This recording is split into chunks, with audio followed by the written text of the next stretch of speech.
Okay. José de León.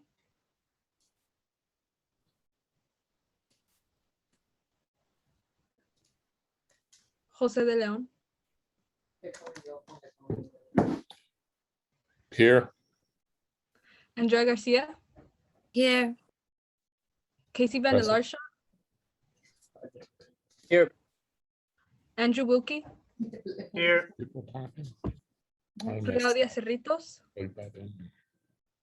Not here. Mariela Cuellar. Not here. Zelon Harrison. Here. Present. Cidia Rivas. Not here. Diana Diaz Noriega.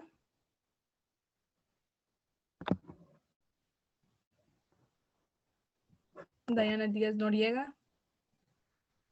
Not here. Angelica Flores, present. Citlali Solano. Here. Diana Garcia. Diana Garcia. Okay. Well, that's all for roll call. So now we will review the minutes. So we will be reviewing the minutes from last meeting for 2 minutes, and then we'll get back.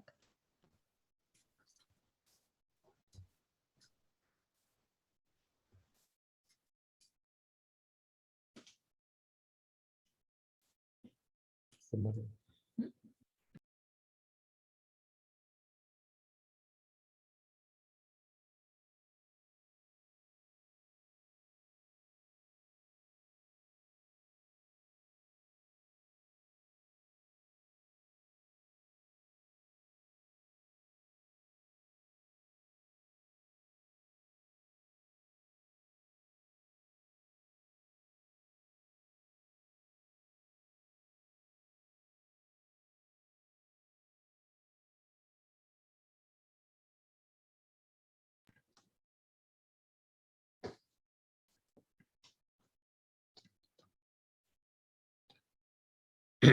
I move to approve the minutes as written. Is there any second?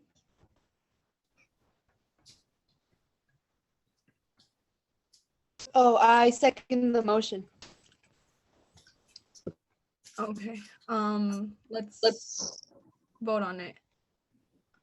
José de León. Yes. Andrea Garcia. Yes.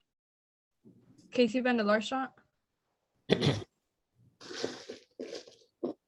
Casey Van der Larsha. Yes. Andrew Wilkie. Yes. Zelon Harrison. Yes. Diana Diaz. Oh, she's not here. Angelica Flores, yes. Citlali Solano. Yes. Diana Garcia, I don't think she's here. Okay. That's all. The motion has been passed. Now let's review the agenda. But before we do that, are there any changes to the agenda? Yes. I'd like to make a motion that we tabled the bylaws in section B and add a budget review for today's meeting. Okay, are there any seconds? I second it. Okay, well, we need to vote on that too, right? Okay. And any questions, any discussions? Oh yeah, any discussions or questions before we vote? Oh, Diana Diaz is here.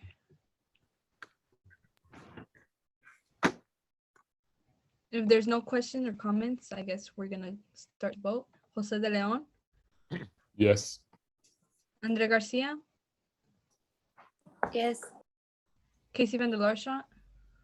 Yes. Andrew Wilkie. Yes. Zelon Harrison. Yes. Angelica Flores, yes. Citlali Solano. Yes. Okay. the motion has been passed. We will be tabling the distribution of the bylaws. But the first thing on the agenda will be the presentation of Bay Area peacekeepers and Catholic charities.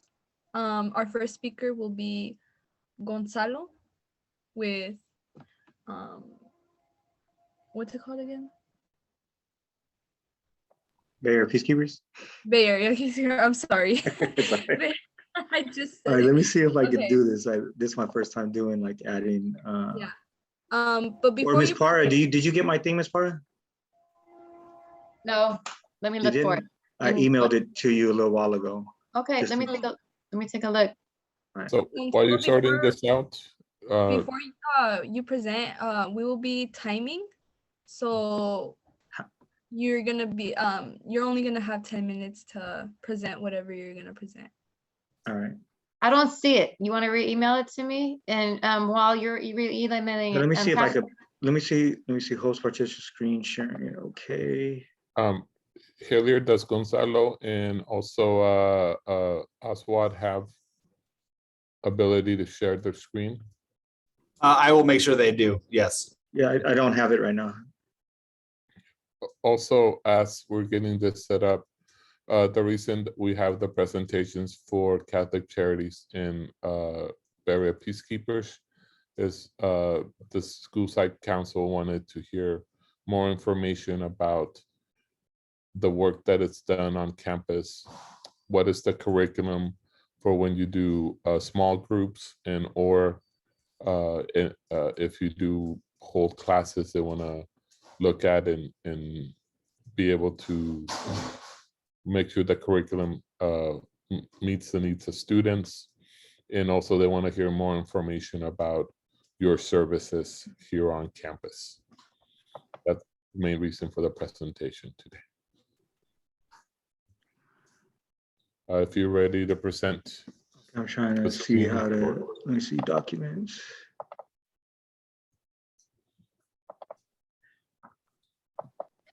I have it.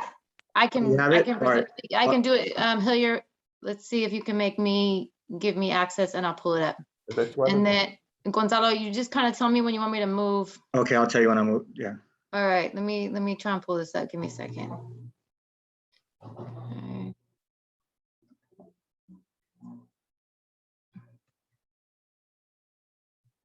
All right. And so I'm going to try to fly through this because we do a lot of stuff. And so, and then a lot of this isn't even like everything that we do, but this is some of the Okay. main. Can you guys tell me if you can see it? Yeah. Yeah. Yeah, I I can can see it. see. Okay. Okay, so you go to the next slide, Oh, okay. Okay. or you could do it to, I There think we you go. could go on to slideshow. If you click on slideshow on the top, in the orange over to the right. Slideshow from beginning. Yeah. Okay. Okay, I'm gonna start There you go. timing. All right. So our life skills program is a 15 chapter program. It's a life, and our curriculum is designed to empower individuals to take charge in their lives and achieve their full potential. We run 2 groups, 15 to 20 students once a week. Usually by the second semester, we usually add a 3rd group in just because more kids want to get involved. Go ahead and go to the next one. Next slide, please. I'm trying. Hold on. I'm hitting. How do I? You are muted. Sorry, Gonzalo. That's okay. Does anybody know? Maybe. There we go. There we Okay. go. And then our life skills mission is to work in combined efforts with the school staff and agencies to prevent and reduce violence on Richmond High campus by providing individual an opportunity to improve their lives. The program equips trainees and students with life management skills that will help them empower them to take charge in their lives and accept the responsibility of self-determination and achieve their full potential. Next slide. Going for it. I don't know what I did, but okay. There we go. And then that's just a little bit of information about me because some of the people are new that I'm recognized by state, county, and city representatives for violence prevention work, and I've gotten awards from them. I've been awarded by the San Francisco Foundation for a Community Leadership Award. I've been in multiple documentaries and news articles featuring the work in the community and a lot of the stuff that's been done in Richmond High with our students. I'm recognized as a gang expert by the California courts and also by law enforcement. I've been doing this work for 30 years of doing violence prevention and intervention work in West Contra Costa Unified School District, the city of Richmond, San Pablo, Bay Area schools, and also institutions throughout the US. I've also worked also in prisons and also juvenile halls. Next. Okay. This program is applicable to all people. It transcends race, age, gender, religion, and socioeconomic status. It impacts a variety of societal problems at home, in the community, at school, with their peers. It helps raise self-esteem and a sense of personal responsibility. Next. The purpose of the program is to teach individuals how to establish and achieve goals, to guide students through decision-making process. As we know, a lot of our students don't know how to do it. They just react when they're doing stuff. So we teach them how to put this process in their life and the design that we have placed in our curriculum. It instructs trainees in various self-determination techniques. And then the philosophy of BAP Life Skills Program is founded on the belief that individuals have the ability to control their own destiny and change their own condition and attitude into a positive outcome. And a lot of the students that we worked with have shown that by, and some of the teachers here that are, that are here on this with us today, have seen some of the students do that, go from being in a difficult area in their life and being able to move forward and achieve some things in the classroom and amongst their peers. The trainees develop a greater self-esteem, take responsibility for their actions, develop an appreciation for family, develop an understanding for concepts of community and collective responsibility, develop a prowess in problem solving and decision making, learn money management techniques, and also we teach them about not letting their parents use their credit at a young age, because that happens with a lot of our students, and then it messes them up down the road when they're trying to get their lives together. We develop communication skills to better express their thoughts and accept the ideals of others. A lot of our kids are not used to listening to other people or taking advice from other folks. And then we also learn job attainment and retention skills. Next slide, please. These are the 8 components that we teach: motivation, conditioning, and attitudes and habits, goal setting, so that we teach them short-term and long-term, and is it realistic, attainable, and then timely, so that they have an understanding when they're setting goals, how long is it going to be, and is it really something realistic that you want to do, and is it worth your while? That's another big thing when we teach the kids, like get into something that you really want to get involved with. Problem solving and decision making, emotional control, family relationships, financial stability, effective communication, and this works with their peers on campus, at home, in the community, amongst teachers, and even amongst staff on the school site, and then job search. The life skills chapters that we use, and this is our curriculum right here, is the BAP process, motivation, focus, and determination, condition yourself for success, we all fit in, we have a place and a purpose, the self-fulfillment prophecy, the road to success, success is our goal, getting the reins on our emotion. Next slide. I think, therefore I am, the importance of family, financial responsibility, earning power and the choices of it offers, getting a job and keeping it, express yourself, and also substance abuse. So this is what I do on a daily. This is just some of the things that I do. I check in with school staff and the CSOs, that's the site supervisors, first thing in the morning to see what's been happening or anything that I've heard over the weekend that may affect our school site. I connect with the students in the morning. They check in and they stop by my offices to check in. I plan out my schedule for the day. Each day can vary depending on what's taking place on the campus.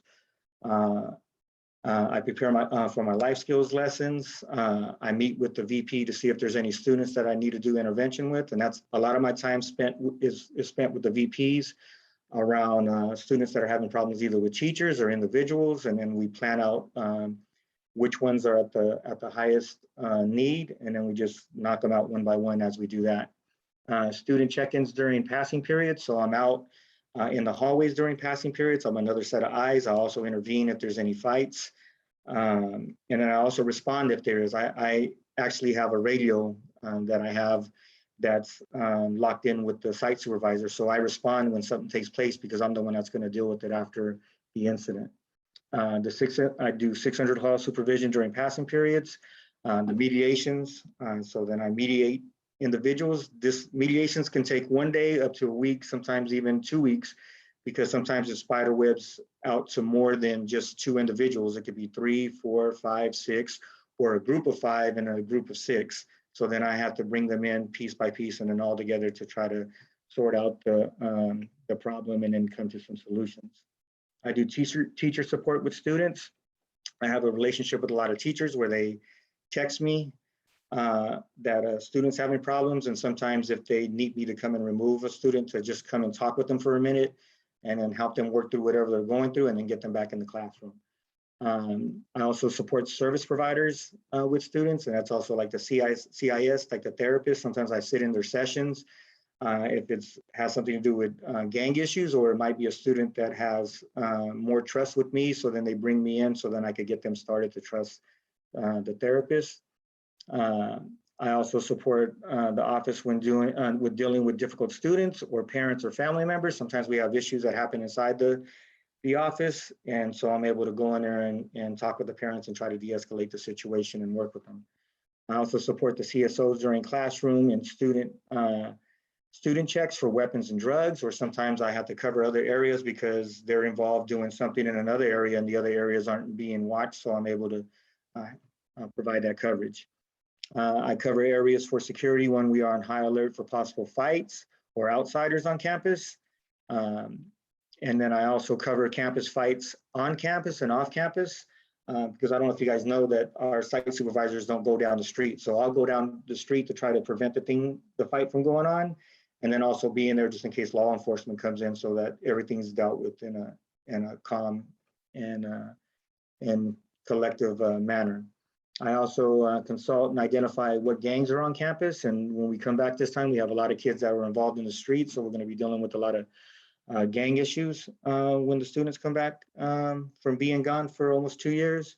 I also translate the gang graffiti that's tagged on campus or on student belongings, and I also teach parents about that too, what to look for on their students. Go ahead and go to the next. I support parents on campus when they come on and advocate with them when they're speaking with school staff, and then also with their child. I also do home interventions, and I also communicate with parents through text or phone. There was a time when a parent came and we didn't have an officer on campus, and her daughter had taken off from campus and she was at the BART station. So I went with her, and thank God that I did, because she was about to get in the car with an older individual, and I was able to stop that from happening and get the child with the mother to take her home. And then also working with that family after. I support students with probation and court issues. So I work with them with the probation officers, and then they're also able to use BAP in the life skills classes of showing that they're working on themselves, so that we're able to get them off probation. And I also go with them to court as needed. Support sporting events when we're playing against rival schools and the different neighborhoods. We all know we have problems in our community with different neighborhoods. And I go to those games and help eliminate from anything from taking place with our students, but also keeping our students safe, making sure they get off the buses and on the buses and then back to school safely when needed, when I'm asked by the principal to come and intervene. I also do the life skills groups twice a week. I support the students in the life skills groups on top of doing all these things. So that's like 40 to 60 kids that I'm working with besides the individual one-on-one work that I'm doing with the kids that I do mediations with. I average probably at the least 150 mediations during the school year. So you could just imagine I have those relationships, and then also my life skills kids that I'm working with. I do lunchtime safe havens when I don't have to be out on campus, where the kids are able to come and do their homework in the BAP safe haven room in the 600 hall. And then they're also able to play board games or just hang out and be safe and eat their lunch and not have to deal with some of the drama that they want to avoid out on the campus during lunchtime. I do weekly safety meetings with the VP and the site supervisors. And then also we have the cost meetings with the service providers, working with the students and seeing which one of us are going to take on students that are having problems. Okay. Any questions? Thank you, Gonzalo. That was right on time. Okay. So first we're gonna go with the public. Is there any public comment?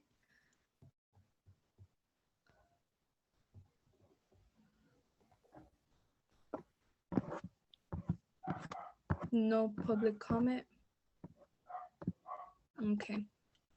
So now I see Miss Harrison has her hand up. You may speak. Yeah, thank you, Madam Chair.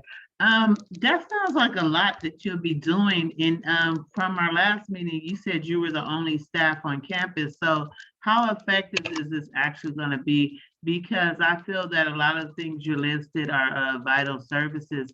So maybe this is like a dual question to you and Mr. De Leon. Are we gonna have more support? Because I don't see one person in one organization doing this. So is this like, you know, what if, you know, is there a maximum of students that he will serve before we start looking at other things? Because I don't feel that this is something that one person could do once we're back all in person. Okay, can I answer that? I've been doing that for over 15 years at Richmond High already, with one staff. And I do need another, but we just don't have the funding, you know, at our school. I know, and I know you've been there. I know you've been there, and me and you have talked, and I've talked to you before. And my concern was with the Black students and how they were participating in your program. And we've talked about that. And now you're looking at a bigger picture. You're doing a lot more than when I first met you, because you didn't have the life skills and all those components. Yeah, yes, I've been doing life skills for 15 years there, and all these so services we've been providing. Yeah, it wasn't marketed to the parents. We didn't know. So you knew, I didn't know.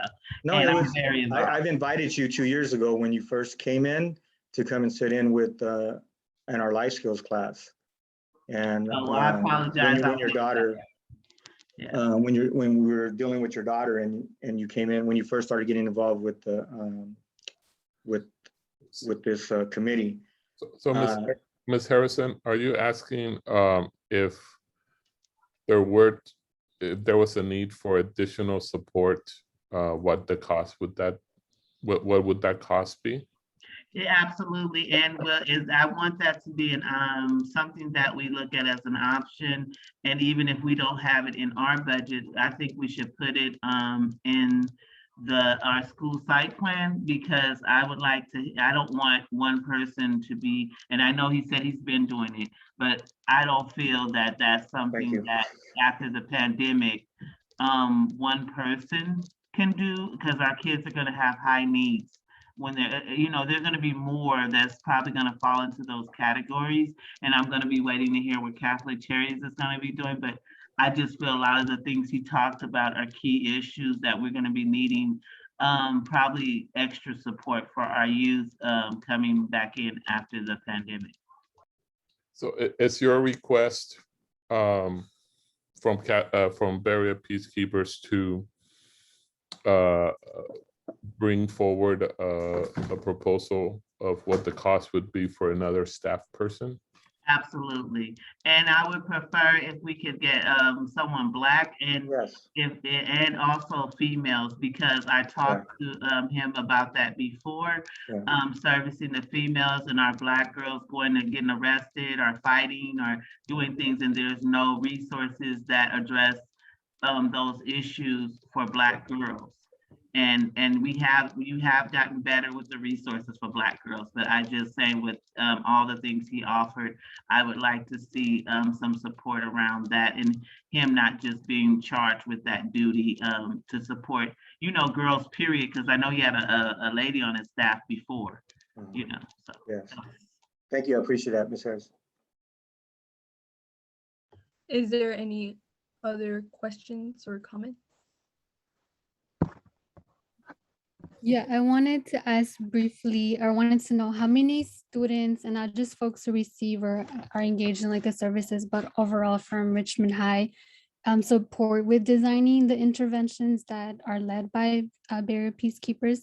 And this is like knowing that a lot of students in the past year have advocated for and are advocating for a positive school climate and a police-free school. You're just wanting to know how many Black, Latinx, and students with disabilities or needs are actually engaged in like saying, this is the intervention I want, or this is how I want to be treated, or this is how I want to be, supported, and this is who I want to see when so-and-so happens. I think that's for De Leon. Yeah, so that's a great question.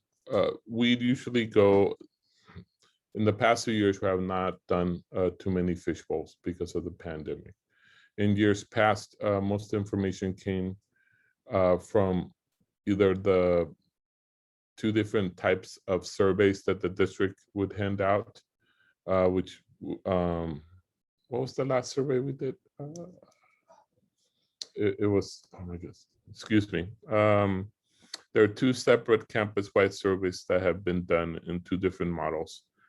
The work that's yet to be done for next year, we're moving towards a fishbowl model through our leadership class in our student associate body government class. So there needs to be more work in doing fishbowls or talking circles to get further student feedback on how we want things addressed on campus. So my best answer is surveys. Climate surveys was the first way we got information, but we do understand that we have to switch from paper surveys to in-person interviews and student voice.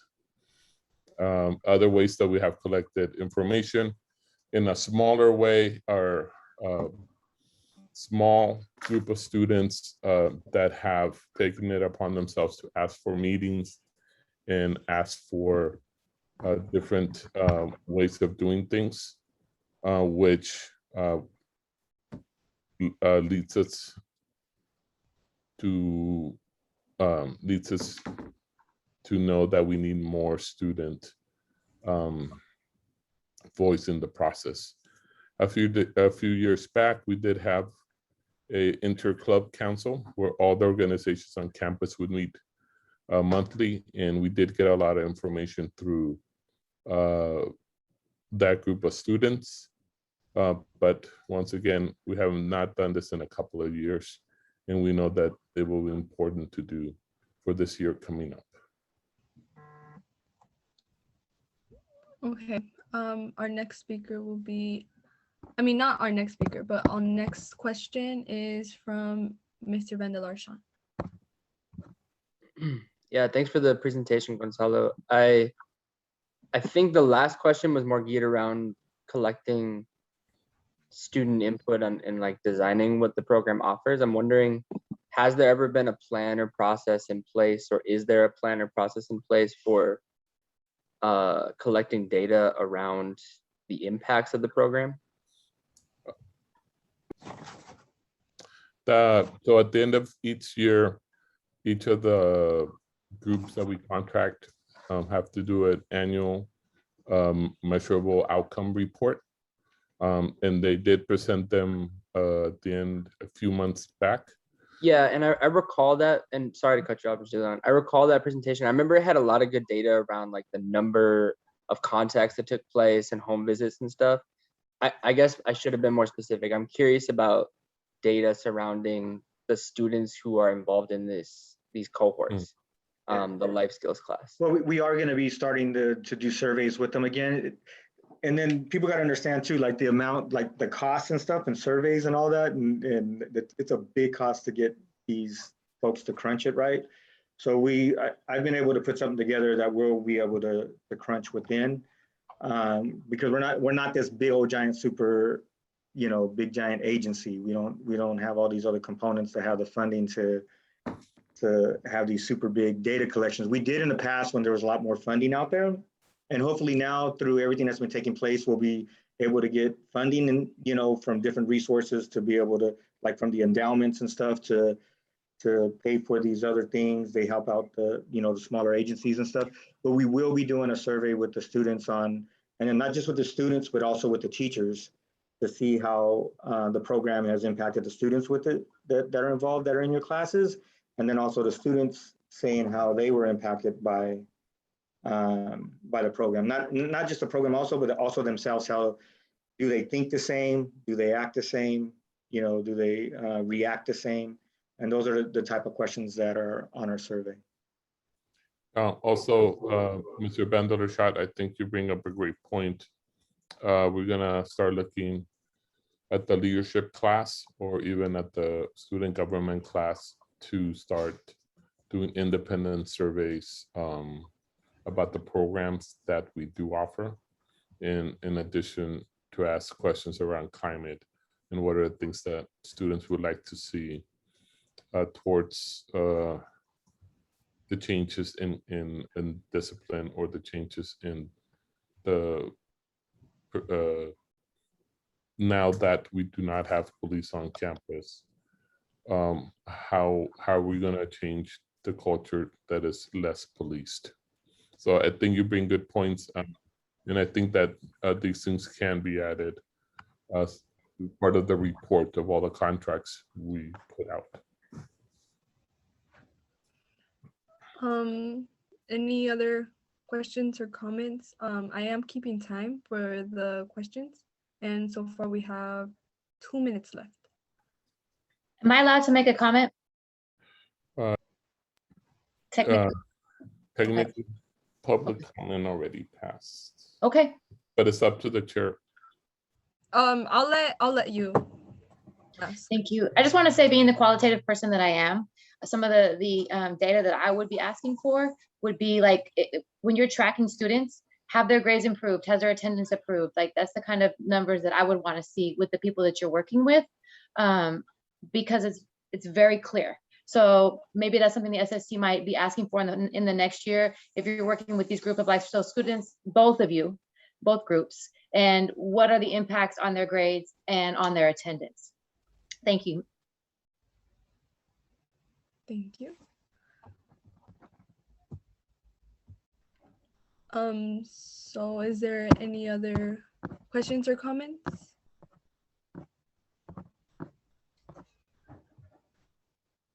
Okay.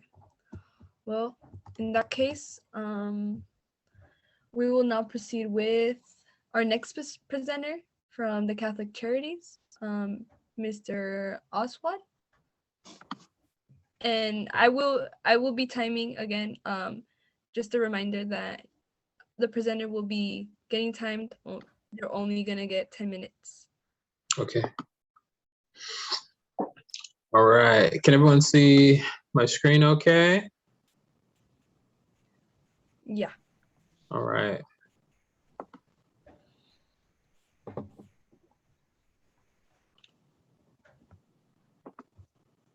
I can get the presentation started.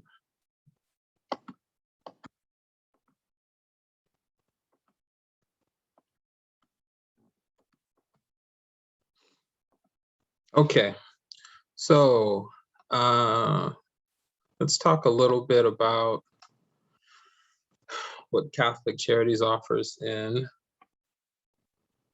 an average year. We haven't had an average year in quite a while, it feels like. All right, so our goals are decreased suspension, expulsions, and arrests, overall student wellness, increase teacher resilience, and improve positive school climate. So we really like to think of ourselves as a holistic school-based program. We offer programming for students, for staff, and for their families as well now after the pandemic. So the things that we offer in terms of direct service are student support, staff development, and technical assistance. On the student support end, we offer Tier 1 student circles. The community building circles, as they're often called, are offered in 8-week cycles. We also, within those circles, are able to refer to clinical services and offer ongoing supports as needed. So the 8 weeks is not a cutoff point for students. It's just a point really of reassessment and reconfiguration for our ongoing circles. Each circle has participants of about 8 to 12 students. The circles themselves are trauma responsive and focus on self-regulation, self-reflection, and self-expression. Our tier 2 and 3 circles, we offer focus on restorative justice, and that's repair of harms caused by young people, either to others in their school community or to the school itself. We also do reentry for students. These are students who have either been incarcerated, also students who have been away for a long time due to illness, due to safety issues, or for any other reason.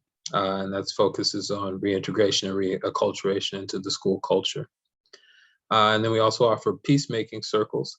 Again, and these are available for all folks within the schools who are in need of a space to talk and re-engage around in a safe environment to try and find pathways towards peace. Our student circles themselves, the curriculum is adapted from a few different sources. One is Growing into Manhood, Salvaging Sisterhood, and Circle Forward, Building Restorative School Community. And I'll make these links available to anyone who's interested in learning more about these curriculums. So the Circle Forward is a really good all-around resource for students, for student and staff activities.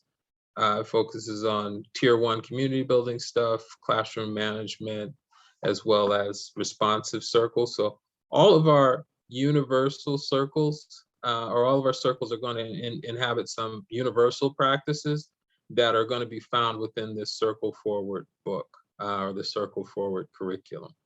From there, we then adapt our processes to best suit the needs of the group, the student or group of students being served. So some of the some of the curriculums that we'll refer to include Growing into Manhood, which is a culturally responsive curriculum focused on the needs of African-American young men. And it focuses on self-awareness, development, social and civic responsibility. We've been able to take the formatting of Growing into Manhood and actually use it to serve Latino students as well. Javier Ochoa, who works a lot with the International Academy, has actually used this curriculum and adapted it to be more relevant to be used with Latino students. So that's been really interesting, the ways in which we've been able to use this resource. Another curriculum we'll lean on is Salvaging Sisterhood. And that one is around self-awareness and development for young women. This one also addresses, has a lot of great strategies for addressing the needs of what's been termed relationally aggressive young women. So this actually has helped us to address issues that have come up with folks sort of getting into arguments over things that happen within social media, or what's often been termed sort of mean girl sort of stuff. And then the other thing is that we have is our own curriculum that we've developed, the Peace and Justice Academy, which is a student leadership curriculum that we developed in partnership with PICO and a few other community members some years back. And it was actually developed and based on a lot of our lessons learned from our pilot program at Richmond High. So this this also has some of the tools that we developed, some of the lessons that we learned working with the Law Academy at Richmond High. A lot of the work initially done by Buzz Sherwood and some of the folks some years back when we piloted. One of the interesting things about this is, and this curriculum in particular, is the combination of restorative practices with community organizing. So it has a lot of student leadership elements in it at its foundation. And we're really proud of this. This has actually evolved into a program of its own that we're piloting now in Alameda County called the True Academy. So that's headed up by Leo Guzman right now. Folks who remember Leo, used to partner with him quite a bit. He has his own program that he's running in Oakland now. In addition to the student support, we've also begun doing family support, and this includes household wellness checks, information referral, and then culturally congruent services. And by culturally congruent, we mean just really kind of adapting to the needs of the folks that we encounter beyond just language, but also really focusing on building a relationship and connecting with people at a deeper level. Some of the referrals and resources we've been able to make available to Richmond High families through this extension of our program is food services, housing assistance, immigration services, grief and healing support, as well as connecting them with other community services, including the ones that we at Catholic Charities provide. So this is one of the ways that we've been really looking to expand our school-based programming by connecting with other resources, other community partners that we work with, as well as bringing more of our community, more of our services that we offer at Catholic Charities into Richmond High, including immigration services, the housing assistance, and the food assistance. We also do staff development. This is how we sort of get into the holistic aspects of our program. So that the staff development includes training and coaching, change management support, and teacher resilience activities. The trainings that we offer now: introduction to circle keeping, youth mental health, first aid, restorative classroom management, building restorative systems, restorative circle keeping, restorative de-escalation, restorative reentry. We also do a teacher training around self-care and a trauma-informed organization, which helps folks to really better understand how important it is for us to really have structural supports for educators to ensure that we have a trauma-informed organization. You can't take care of others if you aren't being taken care of and taking care of yourself. And then we really started to shift our focus a lot towards racial justice issues, beginning with a sort of introductory training workshop that we offer, which is around understanding implicit bias and how we can better understand the systemic and individual biases that we all hold, and how we can work to change those things. And again, this training paired with the Peace and Justice Academy offers a lot of leadership opportunities for young people. Our coaching often looks like in-class support for folks who have, is that my time? In-class support for— Yeah, it is. Okay. If you want, you could finish off. Yeah, it's just 30 and- seconds. I can be Yeah. done with this. Yeah, so in-classroom support for folks who have attended our trainings, debriefing, and ongoing opportunities for folks. Then we also offer technical assistance for your leadership. This includes school-wide assessment of your readiness to implement restorative and trauma-informed practices, an assessment and reflection of secondary traumatic stress or burnout. And this is, again, another teacher resilience strategy. And then data-driven planning for your social emotional learning. So this is where we bring together your student data along with your pro-qual data and your readiness data to then be able to plan out your social emotional learning strategies going forward. Within the next year, we hope to continue to offer 3 folks on staff. That's 1 coordinator, 2 specialists offering all of the things that we've talked about already. And ideas on how those folks can be distributed. 1 person with each academy offering up to 2 student groups a week, and then offering support within those academies to really strengthen and do intense staff development within those academies. And as always, the way that we're able to do this is that we come with our own some other funding, so we're able to leverage funding with grants we receive from California Endowment, PSSF, City of San Pablo, SANSA, and CalVIP, which makes it possible for us, in addition to having 3 permanent staff members on for you, 2 other case managers who can work with violence impacted youth as needed. So making a total of up to 5 Catholic Charity staff members available to you. That's it for me. Okay, thank you so much. Good time. Now we'll go with the public. Any public comment?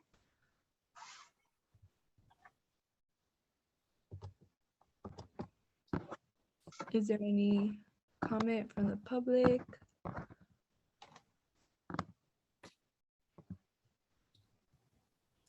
Going once. Going once, going twice. Okay, is there any questions from the board members? Questions or comments? So, Ms. Alon, can I jump in front of you? Yes. One of the things we discussed with the academies, we had a meeting with the academies. 3 of the academy leads showed up, Mr. Bandershaw, Ms. Garcia, and Mr. Zaragoza from EPA, Engineering, Law, and Media Communications. What we discussed was supporting, which will come up later in the budget, but supporting the academies by looking at a restorative justice or Catholic Charity restorative justice practitioner assigned to each academy, so that each academy, which is about 270 students, would have a practitioner to support the teachers in circle keeping and culture building through circles on campus, and also supporting by running some of the groups from the academy. So therefore, the practitioner would meet with the academy on their student talk day, and then figure out if there are students that need support, and then create groups for them to support. And the idea would be for there to be 4 practitioners from Catholic Charities and 1 to be attached to our academies. And I will keep right now the international academies out of it. Later when we do the budget, we have some great news about counselor allocation from the district. So the idea going forward would be 2, 1 practitioner per academy, plus as we will expand a little bit more at the budget part of this meeting, we are going to be asking for some financial support for the academies to support the Catholic Charity work and their practitioner. Thank you. Back to you, Madam Chairperson. Okay, Ms. Harrison, your hand is up. You can speak. Oh, thank you. Thank you. I have a couple of questions. What you guys, so now with the budget that I think it was 35,000 you're asking from our school site council, with that 35,000, would that cover the 5 people that you're bringing because you have other funding, or do you need funding still for those 5 people with all the resources that you have still? No, the 35 covers the two covers what we currently have. So it covers the two specialists and the one coordinator, that's Kenny Moore, who's on the call now. And so they would continue as they have been to be available to you full as they have been. The two other folks, that's part of our leverage funding. So it's kind of just a bonus. So those 5 people would not cost you any more than the 35,000 that you're already paying. Okay, thank you. And so I see you guys are doing some of the things that you got Bay Area Peacekeepers and you that Catholic Charities doing some of it cross. So Mr. DeLeon, that's kind of what I was asking. I didn't know what all Catholic Charities was doing. So now I see that you're having organizations. So there will be more children's needs met. You know, that was my concern. And so that I feel more comfortable now that I see 2 organizations at least working at meeting our what do we have, 1,400 students there? Yeah, our 1,400 students. And so thank you for both your presentation, but letting me hear that there's going to be more than one organization providing crisis intervention and services like this. And I think that if you guys are funded, like, and you can get 5 people on campus and you guys are only asking for that amount, I think that's awesome. And thank you for your presentation. And thank you for coming to our campus. Thank you. Thank you. And just to clarify or to expand to Mr. Lam's statement, Catholic Charities, Bay Area Peacekeepers, Wellness Center, and organizations out of the Wellness Center do work with Mr. Hatcher to make sure that they're not overlapping students. Therefore, we have the maximum amount of support for students. So students, you know, are not going to 3 groups a day, but rather 3 different students are getting the support. So that's some of the work that Mr. Hatcher and Mr. Mitchell do to make sure that all the organizations on campus, which there's also about 2 or 3 that work out of the health center, support as many students as possible. And thank you. Back to you, Madam Chairperson. Thank you. Is there any more questions or comments from the board?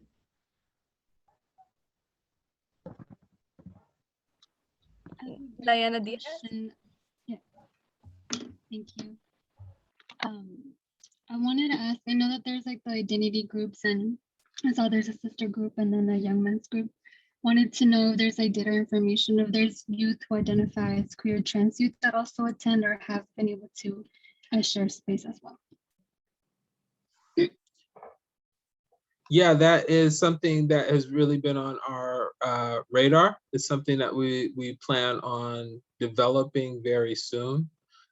We don't have an active group right now, but we have been having talking about finding a curriculum that fits in to support that population allies, as well as those who are in need and maybe don't know, have an unidentified category. Thank you. Yeah, thank you. Any last questions or comments? Yeah, I'd like to follow up with last board member's question. Additionally, the Richmond High School has had an LGBTQ support group on campus that's usually led by a teacher. And last year, right before or during the pandemic, we were contacted by a Rainbow group that will be working out of the health center to also provide support for the LGBTQ community. So there are some supports already established on campus that could be accessed through student club and or the wellness center. And Mr. I had a question for Mr. DeLeon, Madam Chair. How will this information that these two organizations and all the organizations, even the group you spoke about, be able to, the parents and the students be able to access so they can select and we can, as parents, support our children in participating? Because a lot of things that are going on and we don't know, like what time, where, so we can support our kids. So we've been working to update our website, which is one way to do it. Another thing that has becoming more effective has been the virtual coffee with the principal on Fridays. And I think we need to expand that to also a dinner coffee with the principal. So we can do a morning and an afternoon session. And I think that is the one way that we can send it out. Additionally, through the health center, who usually manages the programs, and through Mr. Hiller, Mr. Hatcher, we need to up our newsletters that includes the names and the contact information of all the different programs, from the social emotional support programs to our after school programs. So word of mouth is usually the best way to do it. Additionally, we're going to have a new leadership teacher that we're going to be tasking to doing more activities during lunchtime, so more information can be disseminated to the students. But for the parents, we can do newsletters, pamphlets, and website, and then the meetings with the principal. And I think even then, I don't think we reach everybody. Okay, thank you. So that's all for questions. Our time is about to be up. We only have one more second. So, okay, so now let's go to our next thing on our agenda. For those who came a little bit late, we tabled the distribution of the bylaws. We voted on that. So now we're gonna be talking about the budget. Now I'll pass it on to Mr. De Leon. Thank you, Madam Chairperson. So a couple of things that I want to share with you. We've had some excellent news from the district in their negotiations with the teachers union. There is a tentative agreement that if you're a teacher, it was shared to you by the teachers union. But one thing that happened in the negotiations or the tentative agreement was that the ratio for student to counselor has been changed and has been lowered immensely. As of earlier this week, the number of counselors that will be paid by the district at Richmond High School is now 5 academic counselors plus 1 college and career center counselor. So we're really excited that next year there will be 5 counselors on campus. Additionally, the classroom ratios have been lowered to 36:1 as an average. In a classroom can go as high as 39 district-wide for high school, which also allowed us to increase the number of teachers on campus for next year, which helped us in spreading out some of the cost that we had on the budget. So I think we have 4 things to look at the budget. And if you can check Ms. Paro if you still have quorum. But we have 4 things to look in the budget. I want to go ahead and share, and I want to point them out to you. Okay. Yes, we have quorum. Okay. So couple of things. I'm going to highlight these in some other color. So one thing that I would like to discuss with you, because of the new development from the district, we're expecting for it to be a much lower contribution from the district. So one thing I want to discuss is, because we have 5 counselors now assigned to Richmond High, that we can more better serve our African American students and the 9th graders through the 5 counselors. And I would recommend or ask for that money to be spread, after discussion, of course, towards teacher planning and or towards more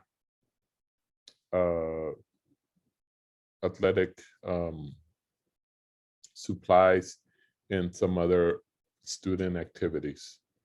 The other thing that we have pending to talk about is the ratification or the approval of the 2 contracts, one for Catholic Charities and one for Berea Peacekeepers.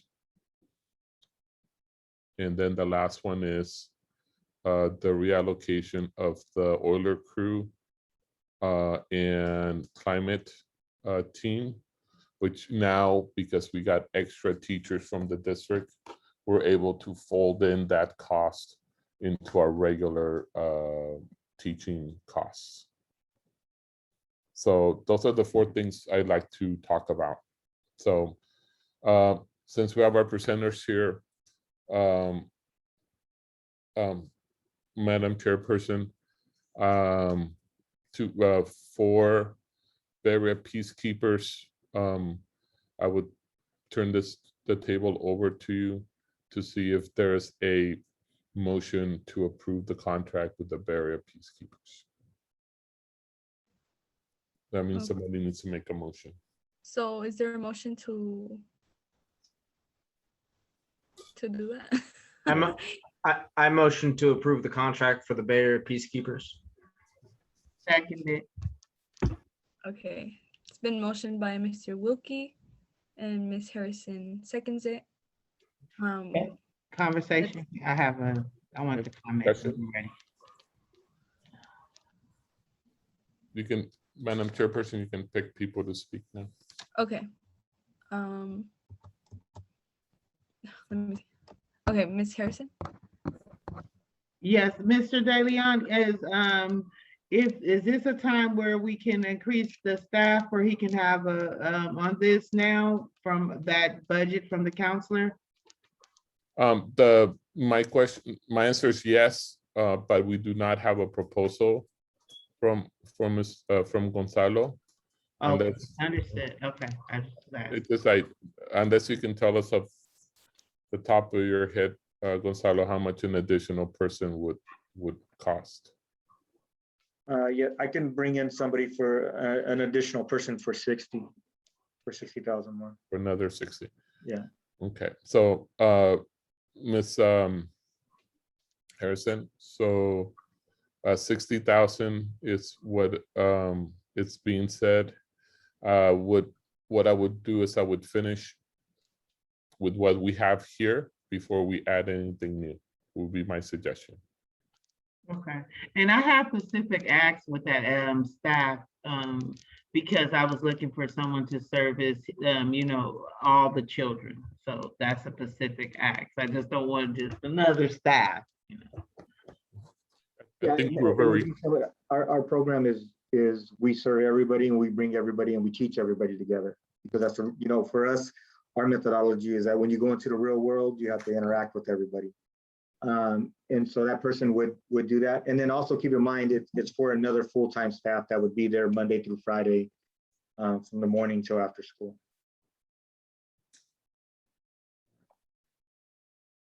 Back to you, Madam Chairperson. Is anybody else on the list?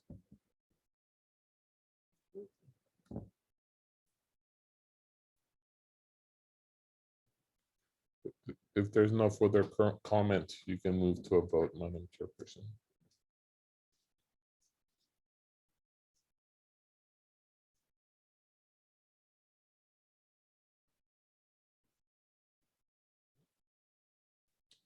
You're muted, so we couldn't hear you. Ah, there it is. I'm sorry. Okay, let's vote now. Jose de Leon, Yes. Andrea Garcia, Yes. Casey Van der Larshat, Yes. Andrew Wilkie, Yes. Elon Harrison, Yes. Diana Diaz, Abstain. Angelica Flores, yes. Citlali Solano,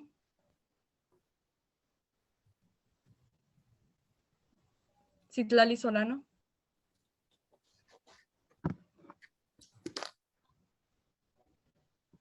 Did she leave? I think she's still here.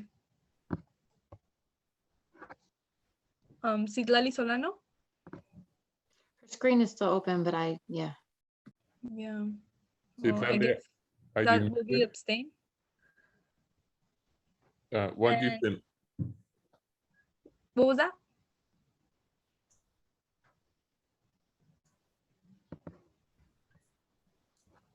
Okay. Diana Garcia. Yes. Okay. There was only 2 abstains. So the motion has been passed.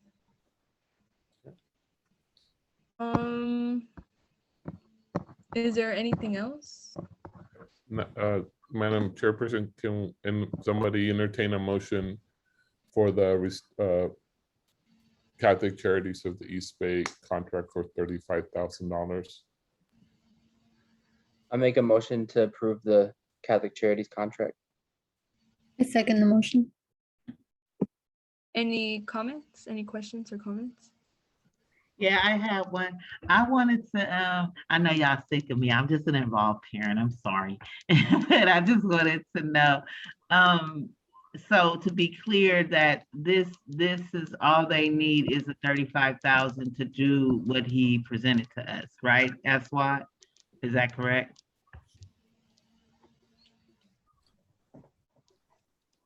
Hello, Aswad, can you hear me?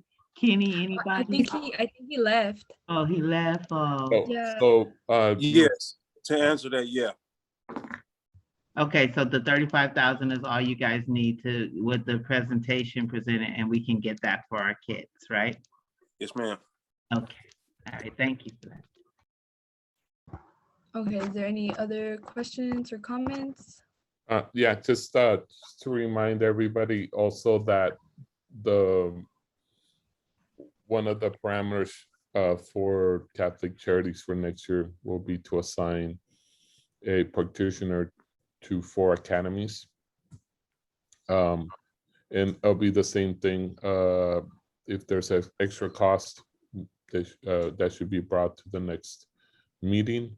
But in addition to that, in conversation with the academy leads, these funds, I want to treat them as a placeholder. Each of these academies have been asked if they would contribute towards this contract. So far, it's favorable. So I want to make sure that the contract gets set so we can move forward. We can always change the funding sources for the contract. But there is interest from the academies to share the cost of Catholic Charities with the purpose of having a practitioner support the students in conjunction and in partnership with the academies.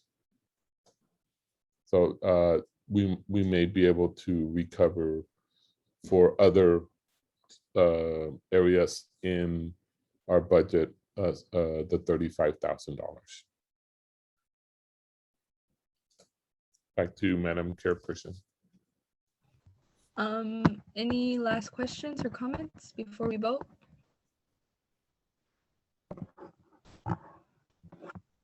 If not, we will begin to vote. Jose de Leon, Yes. Andrea Garcia, Yes.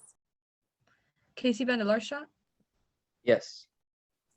Andrew Wilkie, Yes. Dylan Harrison, Yes. Diana Diaz, Yes. Angelica Flores, yes. Citlali Solano. Not here. Diana Garcia. Yes. Okay. The motion has been passed. Is there anything else, Mr. De Leon? Yes, so I'm going to ask, or maybe, yeah, I'm going to ask for two things. I would, and Ms. Para, you can tell me if there's a better way to do it. Because of the 5 counselors that will be coming to Richmond High for next year, the ask is if we could cancel the African American and 9th grade counselor and fold this work into the counselors that we'll be getting on campus. We are also in conversations with Ms. Easton. Is that her name? Easter, who has been working with our Achievement Academy for African American students this summer. And we're going to be working on setting up maybe a proposal on how she could continue her work during the school year in supporting students, and that we set aside this money as a placeholder and instruct Ms. Para not to put in a personnel rec for another counselor and use these funds to either reallocate towards professional development or collaboration for teachers, possibly part-time through Ms. Easter to do further social emotional support in a more counseling way with students. And the other placeholder I would ask for is the $36,000 for the 0.4 for Euler crew. Since we're able to absorb that into our general funds, that's another set of money that can be redistributed. And I would like to propose that we distribute these $36,000 towards athletics and student activities.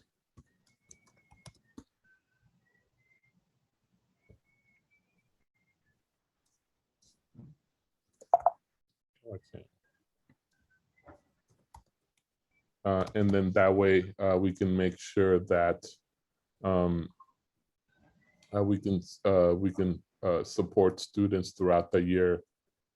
There's rumors of the band wanting to go compete down south in Orange County, and some other activities that would be enriching to the students in addition to the funds that we already set aside for the HBCU trip. I think, Madam Chairperson, we should have a short discussion to formulate a motion. Yeah. Okay. I saw Ms. Harrison have her hand up first. So Ms. Harrison, you can speak. Thank you, Madam Chair. So, and Mr. De Leon, thank you for teaching me how to do all this stuff. It's so cool. I'm finally getting it after all these years. Thank you. But one thing for the counselor for the African-American students, the way you were saying that, I don't trust that our kids, Black kids, are going to get what they need.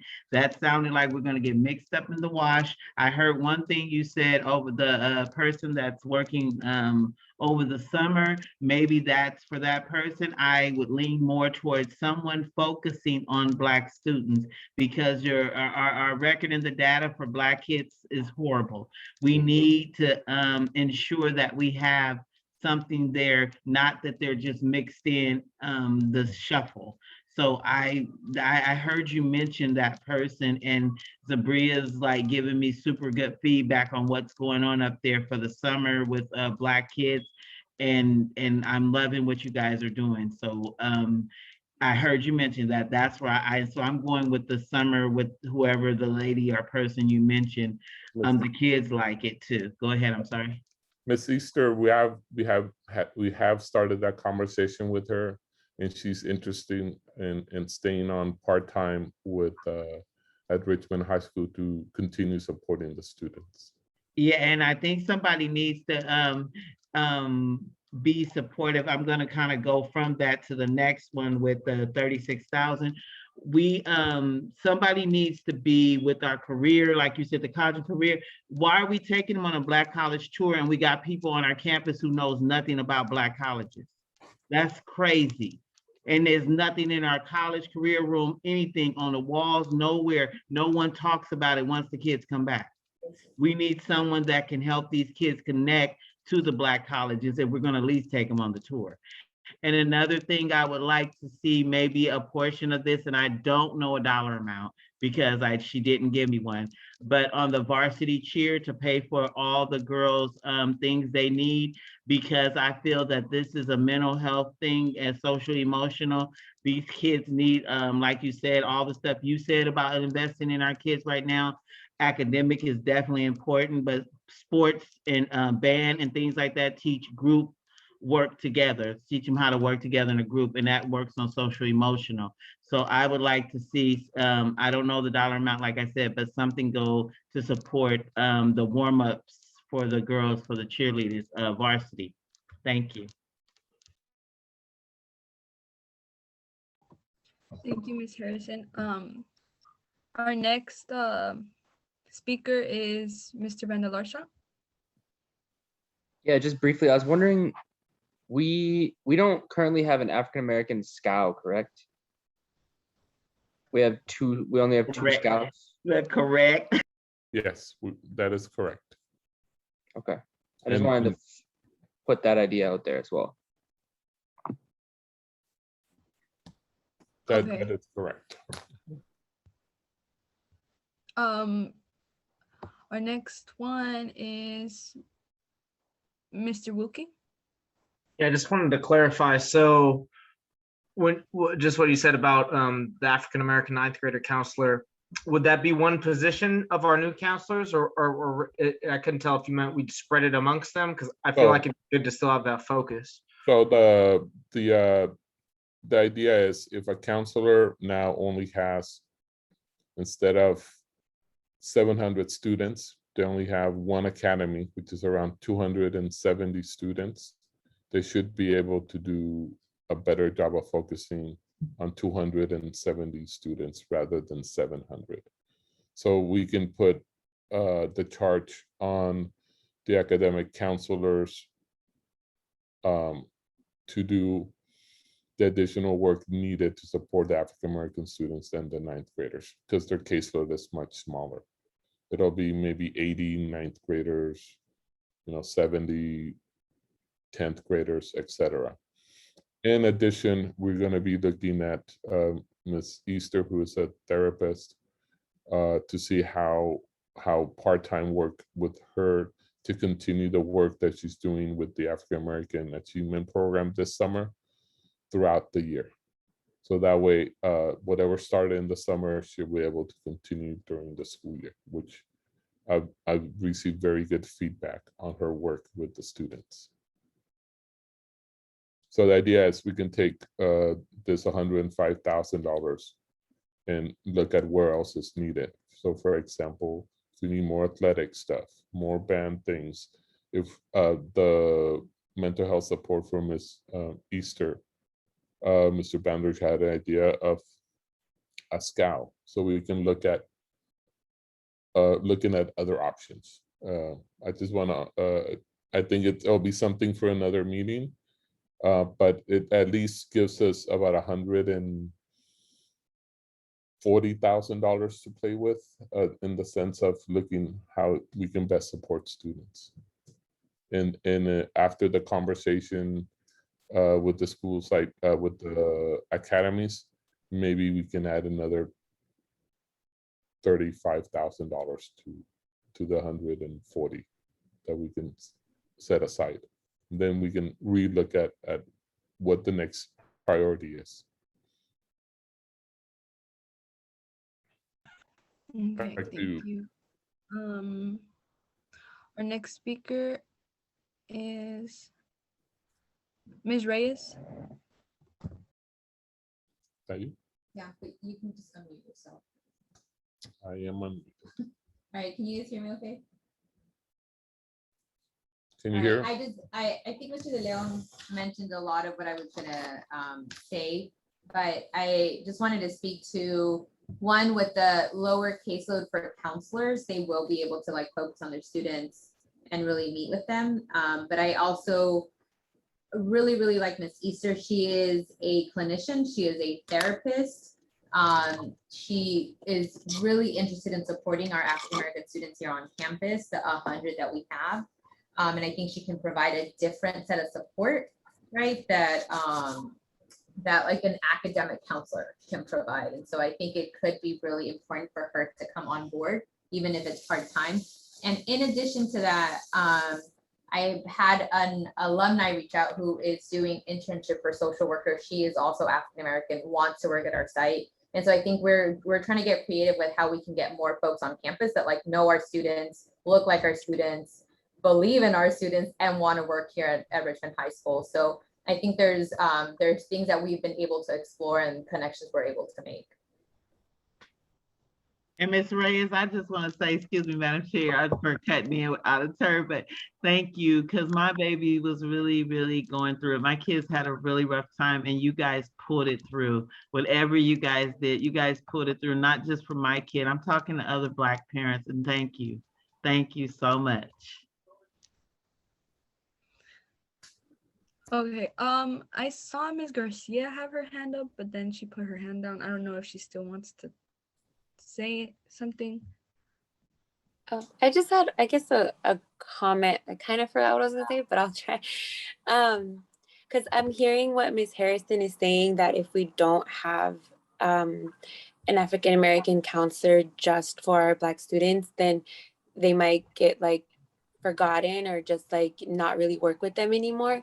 So I would want to like, I guess, pressure admin to, or the counseling team to really have like a system in place to how they're going to check in on our African American students. And maybe that can even come from our African American parents, and they can like suggest like what's the best way for the counselors to be more involved and to really check in on those students. But yeah, it's just like kind of an idea that popped up. I think that's a great conversation, Ms. Garcia. I think one of the charters that we're going to have with the counselors is that when they meet weekly with the academies, that those conversations can be had within the academy system, where they can come in with how are the grades of all the students, and then with the help of the Catholic Charity practitioner and the teacher, you can have really true plans as a team for the students. So it's not left on the shoulders of one person, but rather the teacher, the counselor, the practitioner, and then the team. So I think working on that, it's going to be super important. So I think there's some planning for us to do. So I would like to make a motion to instruct Ms. Parra not to do a personnel requisition for the academic counselor line number 3, and not to do personnel requisitions for the .4 Oiler crew for climate, and that we either leave it in the line item that it is as placeholders as our plans develop, or if she has a better way to do it, tell us the better way to do it. What I would like for you guys to do, honestly, is when you put it into a position, it's not just one line item that it goes into 8 or 9, because all the benefit lines. Then those benefit lines are subdivided amongst employees, other employees. So pulling that money out, if you decide you don't want a position, becomes difficult. If you want to hold the money in a place, it's best to hold it in one line item. Pick a line item like materials and supplies or athletics. We can lump it all in there. Then I can put it out to however you want. when you decide, but taking it out of 9 line items and getting that exact money becomes hard. It's easier to just put it in one, and then you tell me if you want a SCAL, an extra BAP person, a counselor, a clinician, Miss Easter, whatever it is you want, then I put the money there. So that would be my suggestion. So, and then I would clarify my motion. My motion is to take the funds from line item for counselor, academic counselor, 9th and African-American students, and the line item from .4 Euler crew to be put into materials and supplies to be rediscussed at a later time. That is my motion. I second it. Okay. Let's vote on it. Mr. De Leon, Yes. Andrea Garcia, Yes. Casey Van der Larsha, Yes. Andrew Wilkie. I don't know if he's still here. Yes, I'm here. Yes. Zelon Harrison, Yes. Diana Diaz, Yes. Angelica Flores, yes. Citlali Solano, Yes. Diana Garcia. Is she? Diana Garcia? No, I don't think she's here. Okay. The motion has been passed. Is there anything else, Mr. De Leon? No, I think July is going to be a super hard time for us to meet. So I would put meeting, set up a meeting before July 15th or the first week of July to come up with ideas on how to distribute some of these funds. And we would ask for proposals from Berea Peacekeepers, Catholic Charities, if there's a need of additional funding for persons. Ms. Para, we can look at what is the cost of a SCAL. We'll ask Ms. Easter for a proposal for counseling support on campus. And if there's any other ideas or organizations that we'd like to see, I am going to probably ask for about $30,000 for collaboration, which is something that we cut down in order to make other things happen, and probably add another $15,000 for summer enrichment so we can continue the number of programs that we have, which will be around $50,000 altogether. But the rest, I think we can do something different with that funds. But just start thinking about things. When I think a meeting in early July, I don't know, what do you guys think about July 8th? If you guys can look at your calendars. The week after July 8th is going to be super busy. We're hosting the district graduation here, and we're going to be preparing the whole next week for that. How are your calendars for the 8th of July?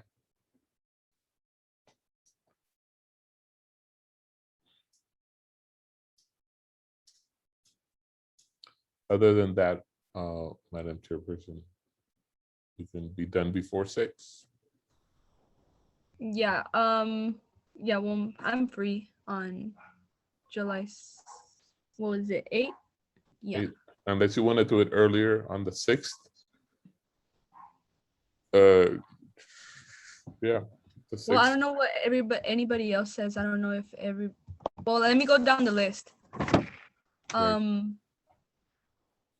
Mr. De Leon, what day is best for you? The 6th or the 8th at 4 p.m. is good for me. Okay, so you're flexible. Andrea Garcia? Yes, the 8th works for The me. 8th, okay. Mr. Van der Larsha? The 6th or the 8th work. Okay. Andrew Wilkie?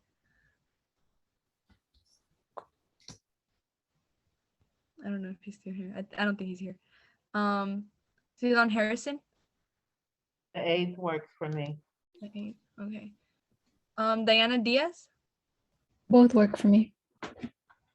Angelica Flores, both work for me. Citlali Solano. Oh, both work for me. Okay, well, that's all of the people that are here right now. And I think most of the people is flexible, and the ones that voted is, I think the 8th works for everyone. Right. You set the date, Madam Chairperson. Okay, yeah, so July 8th, we're gonna meet at 4. So I guess that's all on the agenda. So is there a motion to adjourn this meeting? I make a motion, we adjourn the meeting. Any seconds? I second. Everybody. Everybody second. Okay. Let's Thank vote. you. Oh wait, do we vote or? At this point, I think you can say, everybody in favor, go home. Okay, everybody in favor, go home. No, goodbye. Bye. Okay, bye. Mr. De Leon, I also I wanted to ask something. Yeah.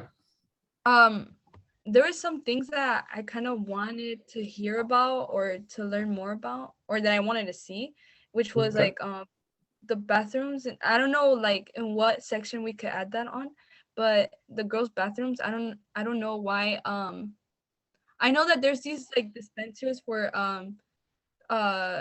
feminine products, which is like for pads and tampons and everything, but they're not available. They haven't been available since like the 4 years that I've been there.